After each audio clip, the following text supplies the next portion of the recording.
Bonjour madame. Alors, je viens vous voir parce que je me suis informée sur votre bijouterie. Parce qu'en fait, ce qui m'a attirée, c'est que vous faites partie des rares artisans horlogers. Je suis intéressée pour... Je recherche une montre, en fait. Voilà. D'accord. Et mon regard se pose sur cette marque. Ça m'intrigue. Arius. Vous êtes à la bonne adresse. Merci. Si vous recherchez une marque de montre française. Oui. Et parmi ces marques de montres françaises, nous avons à cœur de soutenir l'horlogerie locale et notamment savoyarde en particulier. Parfait. Avec la marque Arius. Bien. Voilà. Oui, parce que nous avons un riche patrimoine dans ce domaine-là. D'ailleurs, si je ne me trompe pas, l'horlogerie date de la moitié du XVIIIe siècle en fait dans la région. Ça a commencé. Alors, je ne saurais pas précisément vous dire à quelle date ça a commencé, mais dans la région témoigne de la forte présence de l'horlogerie, notamment avec la fameuse école royale de Cluses qui a été présente sur la ville de Cluses pendant plus d'un siècle. Et donc on a cette chance sur le département d'avoir une histoire horlogère forte à proximité de la Suisse, qui ne sont pas donc les seuls à fabriquer des montres. Oui. Aujourd'hui, j'ai le plaisir de vous présenter le créateur de ces montres qui est spécialement venu pour vous les présenter. Bien, merci beaucoup. Donc, qui s'appelle ce monsieur? Alors, ce monsieur s'appelle Christophe Quillot. Voilà. Il est le créateur de ces modèles et l'inventeur de ces montres. D'accord, Arius. Bonjour monsieur, vous êtes donc le créateur. Bonjour. Bonjour. Alors Arius, merci. Alors, quelle est l'histoire de cette création donc, qui est toute récente, n'est-ce pas? Donc la marque date a été créée en juillet 2021, donc ça fera 4 ans cet été. Et donc c'est en effet une marque locale avec un fort ancrage à notre territoire. Et justement, par cet objet, je veux créer un lien pour toujours avec nos lacs et le message que je veux véhiculer au travers de mes montres. Oui, parce qu'il y a une vraie particularité, notamment dans les matériaux, par exemple. Parce qu'on voit qu'il y a des matériaux qui sont assez nouveaux, en quelque sorte, par rapport à ce qu'on peut voir sur d'autres montres. Tout à fait, donc on est dans un territoire très riche, qui a une histoire très à valoriser. Donc il y a ce passé paysan du territoire qui va expliquer l'utilisation de matériaux nobles comme la laine de mouton, la peau de vache. Comme ici par exemple. Et la peau de vache donc à côté. Voilà. Quelle vache parce que donc une peau de vache abondance. Voilà. J'aurais pu certains terrains où j'ai eu l'opportunité d'exposer m'ont demandé. Voilà, donc, bon, ça viendra, mais voilà. Parce que là, on a des matériaux vraiment d'ici. Voilà, ancrés territorialement pour raconter l'histoire de ce territoire. Donc il y a aussi à l'époque l'exploitation des ressources naturelles. Donc on va être sur des cadrans en pierre ou en bois. Donc pour l'instant j'ai mis à l'honneur l'ardoise de Morzine, le frêne thermochauffé de Pras-sur-Arly.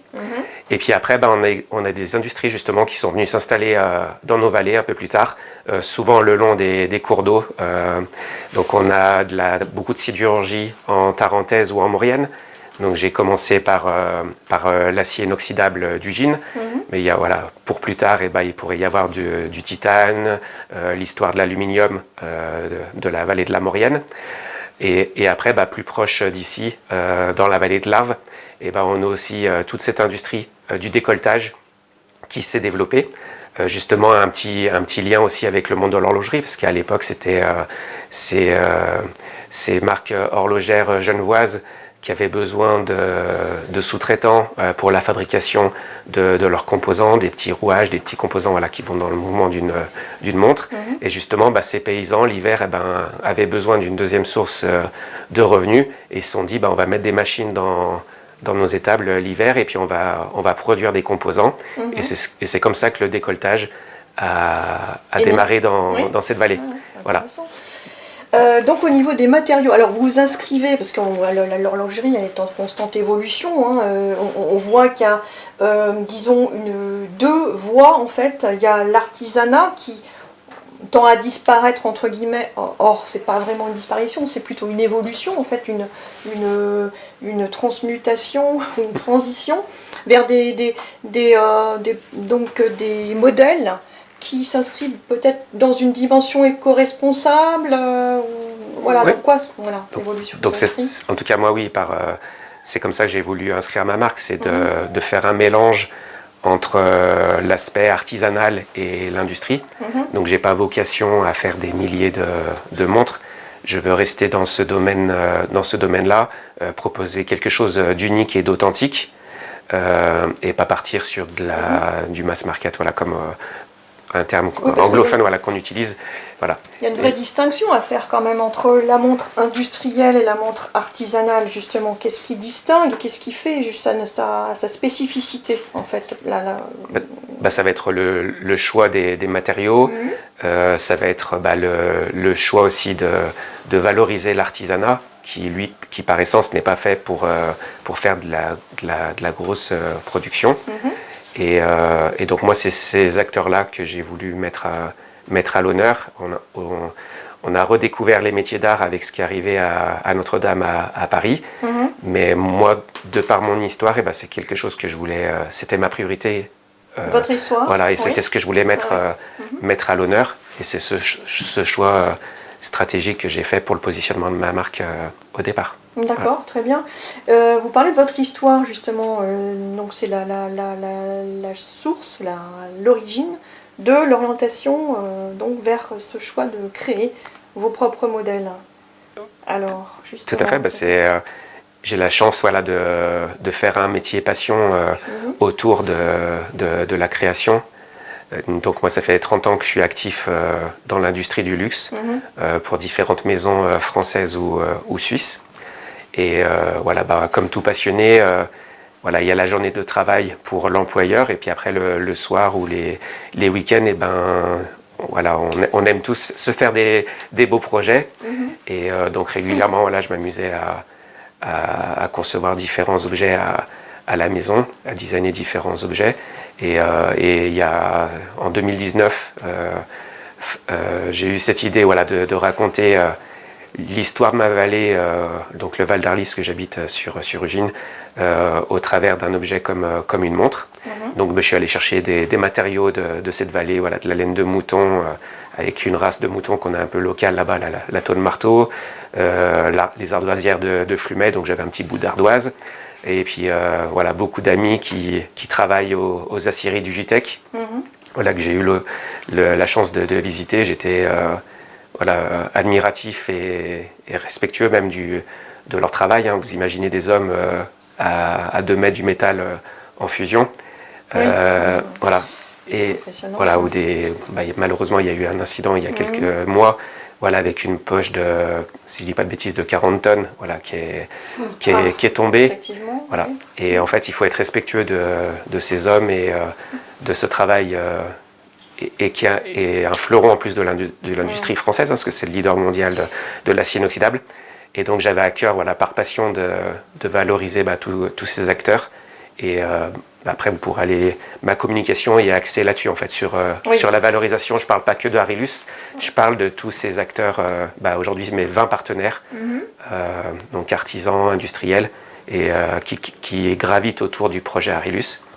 Et c'est eux, en fait, que je veux mettre à l'honneur au travers de mes montres. Oui, vous parlez de passion, parce qu'en fait, c'est un vrai métier de passion, le métier d'horloger, parce que vous parlez du fait qu'on ne compte pas ses heures, il faut être très persévérant dans la fabrication de ces montres qui prennent énormément de temps, en fait, de par pour la création, bien sûr, mais aussi pour la et pour moi, parce qu'ils voulaient découvrir plus près ce que je proposais.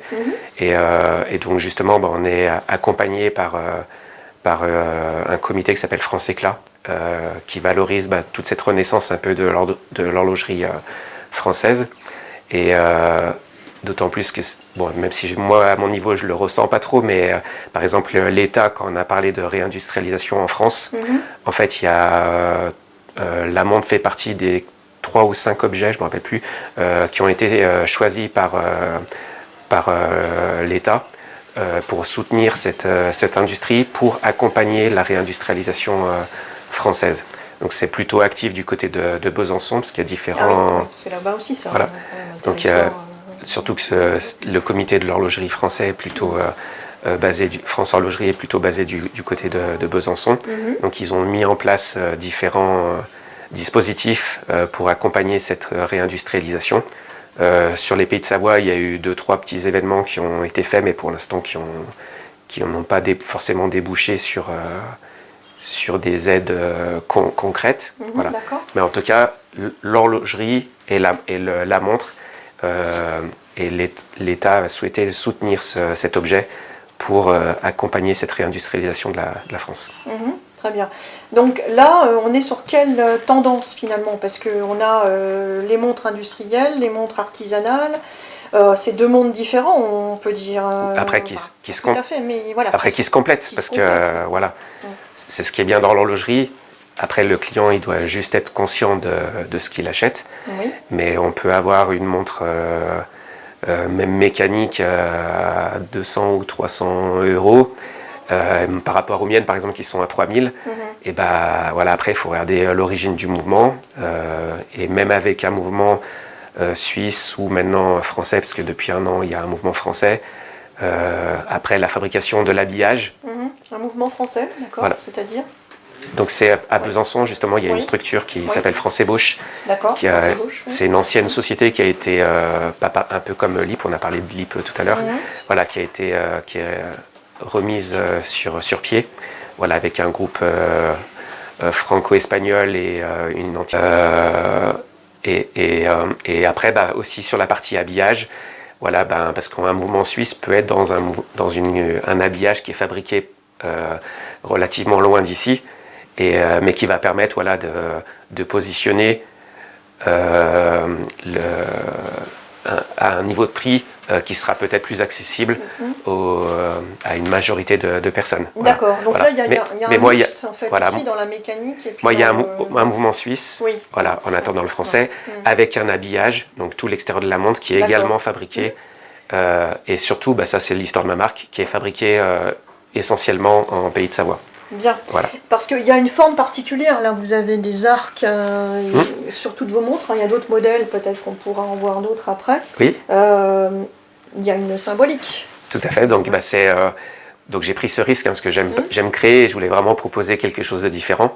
Et je voulais que mes montres soient, voilà, à 2 mètres d'une vitrine d'une belle bijouterie, joaillerie. Et vous reconnaissez Arilus au premier coup d'œil. Et la symbolique, c'est l'univers de la montagne, du ski, voilà, qui est comme ça que je vais décliner toute ma collection. Et en jouant avec, là vous avez une version squelettée, il pourrait y avoir une version un peu plus prismatique pour un modèle féminin, pour quelque chose d'un peu plus bijou. Voilà, alors par exemple celle-ci. Voilà. Donc justement, donc on parlait du design, et ces deux formes typiques et reconnaissables me permettent en fait un travail de personnalisation. Et donc là, par exemple, il y a 2 ans, pour accompagner la livraison de mes premiers clients, et j'ai voulu mettre un autre artiste, une artiste, Alexandra Karl, donc qui est du côté de Thiers à Cluse. Donc une dame qui a fait l'école Boulle à Paris, qui est professeure aussi du côté de Genève dans tout ce qui est métier d'art. Et donc là, elle a combiné tous les savoir-faire qu'elle maîtrise, avec la gravure, ciselure sur l'acier, donc à la main, ou la micro-peinture, donc tout le travail sur le cadran qui est fait en micro-peinture à la main, où elle finit avec un pinceau où il lui reste 1 ou 2 poils, où elle termine à la loupe. Et donc là, rien que pour elle, ça a représenté une centaine d'heures de travail. Et donc là, pour cette première exécution, on a fait un petit hommage à Chamonix, donc avec des éléments, voilà, la larve, la statue de Balma et de Saussure, le train du Montanvert qui sont peints sur le cadran. Et donc sur ce principe-là, voilà, on peut personnaliser vraiment à la demande. Oui, c'est des montres d'exception en fait, elles sont des modèles des modèles uniques, voilà, réalisés à la main, et ce qui permet, voilà, ce qui permet de s'affranchir de toutes les limites en termes de créativité et surtout voilà, tous les métiers, tous les savoir-faire qu'elle a à son arc. D'accord, fabuleux, très intéressant, merci. Merci beaucoup de nous avoir accueillis donc, dans la bijouterie Holt et Erard.